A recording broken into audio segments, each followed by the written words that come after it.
Empecemos entonces este recorrido con el paso de la monarquía a la república, analizando la formación del hombre político. Venimos de caracterizar a la monarquía como el período de la formación del ideal del soldado campesino, ¿cierto? Bien, ahora vamos a ver cómo esto va a ir cambiando. La República abarca del 510 a.C. al 27 a.C., es decir, que la República perdura a lo largo de 5 siglos y, durante ese periodo, atraviesa 3 etapas bien marcadas. Una primera etapa aristocrática, una segunda etapa democrática y una tercera etapa oligárquica. Durante la República se profundiza la expansión territorial y con ello la consolidación de Roma como una de las ciudades-estado más importantes de la época. Perry Anderson les va a decir que este proceso de consolidación siguió las etapas clásicas que hemos visto en los ejemplos de otras ciudades-estado. En principio, guerras locales con ciudades rivales cercanas, la anexión de tierras y el sometimiento de los aliados con la correspondiente fundación de colonias. Si pensamos en esta primera expansión, ubicándola geográficamente, vemos cómo primero fue la conquista de la región del Lacio, luego de la Italia central y finalmente el sur de Italia. Los motivos de la expansión los tenemos que encontrar en los límites del sistema de producción arcaico basado en una unidad rural y familiar. Como vimos anteriormente, las propiedades se heredaban, pero las tierras no se podían subdividir hasta el infinito, con lo cual se necesitaban nuevos territorios para que el sistema siga funcionando. El éxito de las conquistas fueron provocando cambios en las costumbres y en las formas de organización. Ahora había tierras y pueblos que administrar y controlar, y ejércitos que mantener. Los hijos que no podían heredar el patrimonio paterno hallaron nuevas carreras posibles en el ejército y en la administración del cada vez más grande Estado romano. Ahora, ¿cómo es que se inicia el camino a la República? Con una gran oposición a los reyes etruscos. La monarquía arcaica fue derrocada por los sectores aristocráticos que instauraron nuevas instituciones republicanas. Como vemos, la República nace bajo el signo de la lucha política interna y de la guerra de frontera. Durante los 2 primeros siglos de la República, esta aristocracia hereditaria mantuvo su poder político dominando principalmente el accionar del Senado.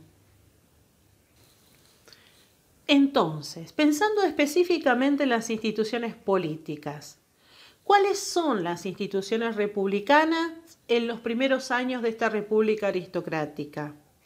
En principio, decir que el nuevo orden republicano prevé una neta separación entre las funciones religiosas y las funciones civiles militares, que antes estaban unidas en la figura del rey. Ahora, las funciones religiosas se van a asignar a un rex sacrorum, el sacerdote máximo, que luego, mucho después, se convertirá en pontifex maximus y luego en papa. Pero nos estamos adelantando muchísimo en el tiempo. Volvamos. El ejercicio del poder cívico-militar va a estar asignado paralelamente a 2 personas, 2 magistrados denominados cónsules, ambos con el mismo poder. Los cónsules eran elegidos por el ejército, organizado en comicios por centuria, y luego confirmados por el Senado. El consulado era parte de las llamadas magistraturas, que son personas que van a cumplir funciones específicas en el gobierno, por las cuales no reciben ninguna remuneración económica. Además de los cónsules, los magistrados ordinarios eran pretores, ediles y custores. Gobernando junto al consulado tenemos al Senado, conformado por 300 miembros vitalicios, todos ellos pertenecientes al grupo de los patricios, y que trataba asuntos que tenían que ver con las campañas militares, pero también cuestiones económicas referidas fundamentalmente al presupuesto público, es decir, a la administración del Estado. En este sentido, podemos decir que durante esta primera etapa los senadores eran los verdaderos dueños del poder de Roma y, a través de ellos, la aristocracia romana. Una aclaración es que a partir de las reformas políticas, esta aristocracia no es la que vimos nosotros en la etapa monárquica, en donde los lazos de sangre, los gens, eran el valor fundamental de la estructura social.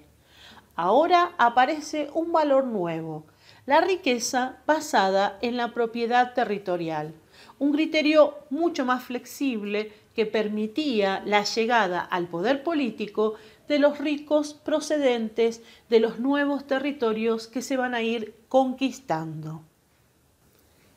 Y por último, tenemos a las asambleas del pueblo, que intentaban de alguna manera mantener un cierto equilibrio en la distribución del poder. En las asambleas podían participar todos los ciudadanos y en esta primera etapa la participación incluía estar organizado a su vez en dos tipos de asambleas o comicios. Por un lado, los comicios centuriados, que estaban organizados en base a los censos que se hacían para el reclutamiento militar y para la riqueza. Tenían funciones electorales, legislativas y judiciales.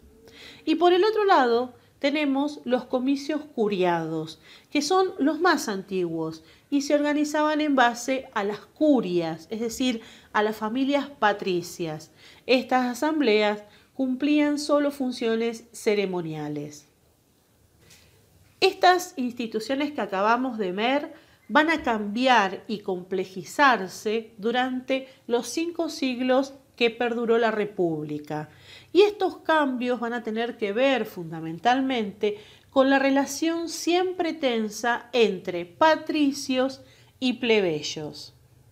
Estos grupos fueron cambiando su conformación y sus características en cuanto a integrantes, posibilidades y poder en el complejo escenario político romano. Pero lo que nunca cambió es el enfrentamiento que siempre tuvieron desde el origen de Roma, ya que desde ese momento los plebeyos fueron marginados de la vida política y social. Con las conquistas territoriales, la plebe aumenta su importancia en cuanto a recursos económicos y cantidad. De allí que constantemente reclamaran cada vez más una mayor participación en la vida política. Además, los plebeyos eran cada vez más necesarios para administrar los dominios territoriales y como integrantes de los ejércitos, que a su vez eran en número más grande porque debían controlar y mantener territorios también cada vez mayores.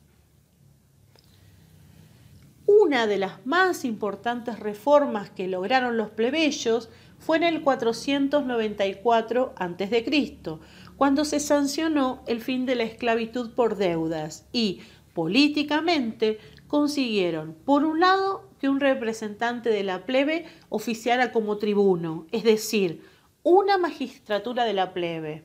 Y por el otro lado, consiguieron la inclusión de los comicios tribales como parte de las asambleas del pueblo, comicios tribales conformados por la plebe. Los reclamos y la lucha por las reivindicaciones de los plebeyos también dejaron un instrumento legal muy importante que buscaba garantizar los derechos por medio de disposiciones jurídicas escritas.